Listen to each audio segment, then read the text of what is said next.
person who is not engaged in Uttama Bhakti.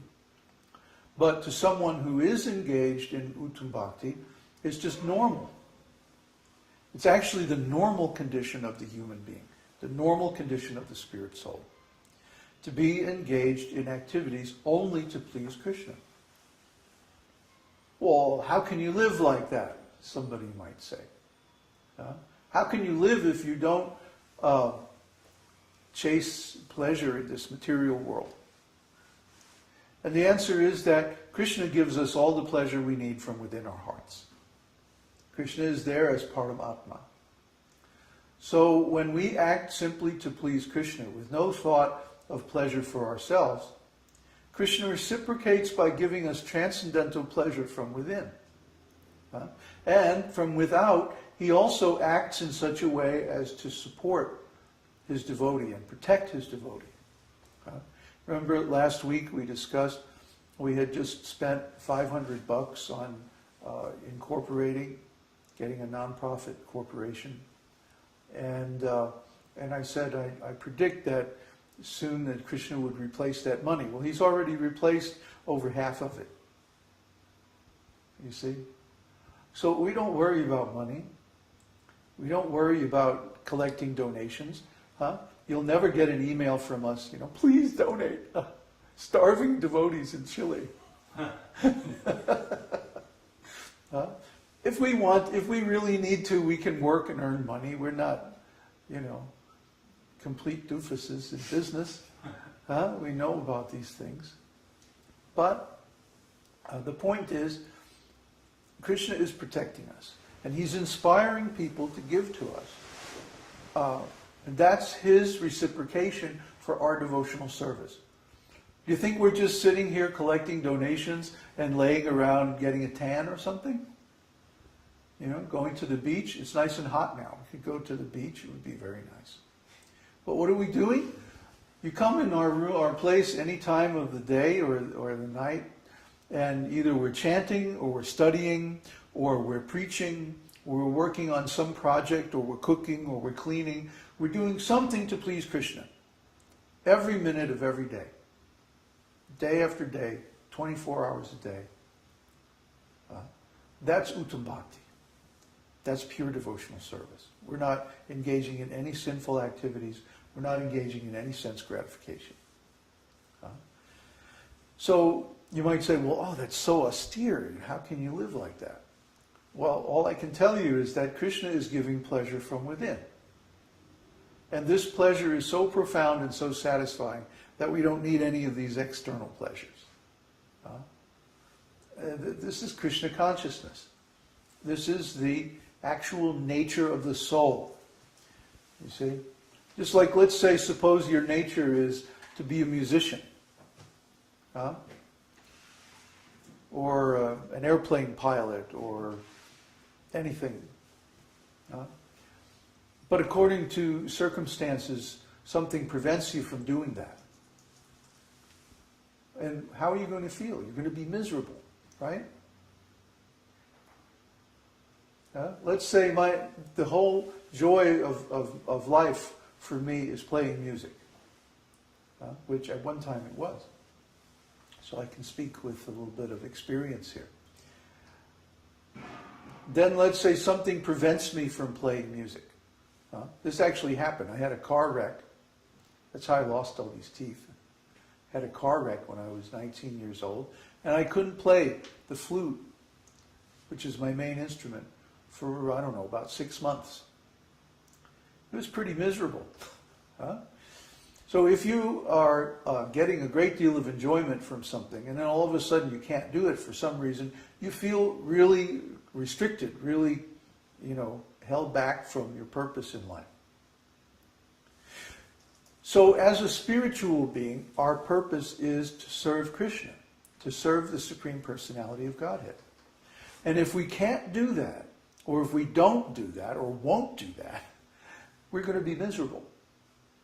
We're going to be miserable just like a musician that can't play music, or an artist that can't paint, or anything like that.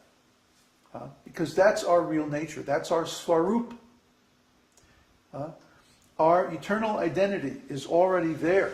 It's not like we have to create some new identity. No, our eternal identity is already there, but we have forgotten it. We've forgotten it because we have become entangled and attached to this Maya, this material energy.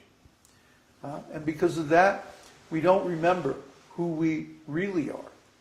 And we have this false identity, this false ego, based on material things. And because of that, we're suffering like anything. This body in this material world is always a source of misery. Like right now, I'm getting a cramp in my thigh because this stupid chair. Do we have another chair? Huh? The red one? Get the red one. Yeah, where's the red one? That's better. Now we're going to hear crunch, creak, creak, crump. Musical stairs. Anyway, this material world, this body is always full of misery and suffering because it's a product of the modes of material nature. You can't enjoy the modes of material nature because they're all temporary. They're temporary, they're imperfect, and so full of suffering. What was that? Oh, this is our fan. You didn't plug in the power? Someone plugged it In the wrong place. Duh. Anyway, let's get this.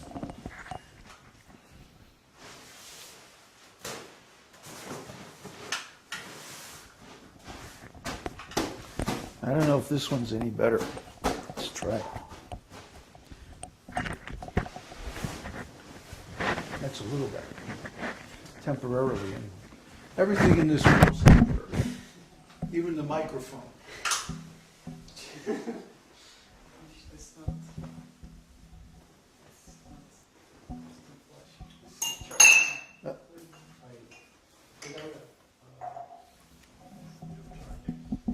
So as you can see, this is a totally professional operation.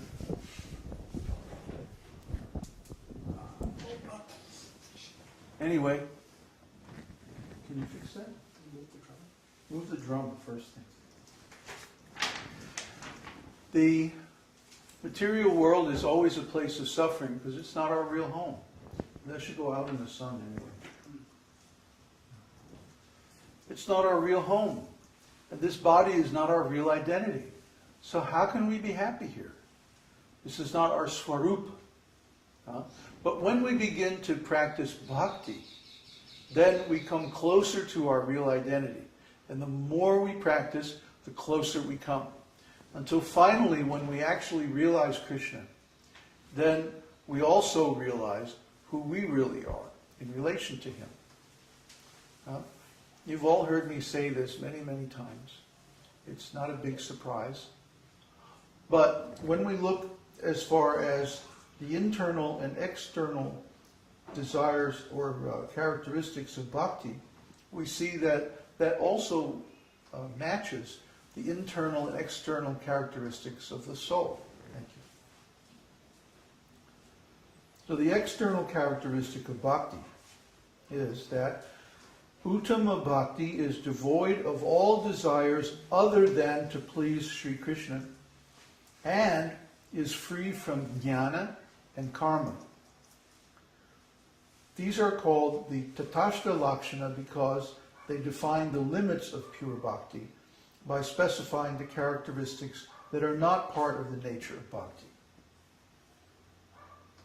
So there's pure bhakti, Uttama bhakti, and then there's Mishra bhakti, or is when our desires maybe have a little bit of bhakti, but then they have other things as well. Desires for sense gratification, for mundane love, for riches, power, fame, adoration, distinction, all these material designations. Maya. They're illusory. They're illusory. They lead to suffering. It's like I see the people in the material world and they're chasing after all these ephemera of women and money and position and power and all this stuff. And it's just like an idiot hitting himself over the head with a hammer again and again. Huh? And you say, well, you know, the last time you hit yourself with the hammer, it hurt really bad, right? Yeah. So, you know, you really want to stop hitting yourself with that hammer, right? Yeah, boom. I mean, you know, I guess the poor fools, they don't know any better, you know. But once you know better, once you hear from the scriptures or from a pure devotee, and then you still keep chasing this nonsense, now, that's beyond idiocy, that's insanity. Okay? It's insane. Because you've already heard, you already know the secret to stopping all suffering.